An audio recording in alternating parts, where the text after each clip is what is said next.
सभी को प्रेम से राधे राधे मित्रों। भगवान अपना सेल्फ इंट्रोडक्शन देने वाले हैं। देखिए, इस श्लोक में भगवान अब अपने आप को सर्वव्यापक रूप में प्रकट करना शुरू करते हैं। अब बात केवल यह नहीं है कि भगवान कौन है, बल्कि यह है कि वे हर जीव के भीतर कैसे विद्यमान है। कैसे हम कह सकते हैं कि हर प्राणी में परमात्मा है, भगवान है। देखिए, यह श्लोक गीता का एक बहुत गूढ़ और निर्णायक क्षण है, जहां भगवान कहते हैं, मैं ही सबका मूल हूँ, मैं ही बेस हूँ। ये श्लोक है अध्याय 10 का 20वां श्लोक।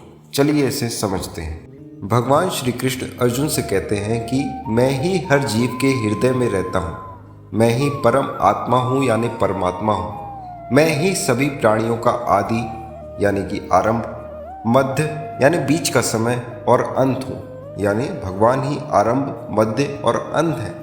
देखिए, इसका अर्थ यह हुआ कि भगवान कोई बाहरी शक्ति नहीं है, वह हर हृदय में स्वयं बैठे हुए चेतन प्रकाश है, जो हर दिल में, हर हृदय में बैठे हुए हैं। हमारा जन्म, हमारा जीवन और हमारी मृत्यु तीनों ही भगवान की शक्ति से चलते हैं। अस्तित्व का पहला क्षण भी कृष्ण है, अंतिम भी कृष्ण है और बीच की हर श्वास भी कृष्ण है। यहाँ भगवान कहते हैं, मुझे बाहर मत ढूंढो, मैं तुम्हारे भीतर हूँ, गहराई में जाओ। तुम्हारी चेतना, तुम्हारी बुद्धि, तुम्हारा जीवन सब मैं ही हूँ। इसलिए दोस्तों, हम बड़े बड़े गुरुओं को देखें, संतों को देखें तो सबने आंख बंद की है और अपने अंदर झांका है, अपने अंदर कृष्ण को ढूंढने की कोशिश की है और अपने अंदर ही कृष्ण को पाया है।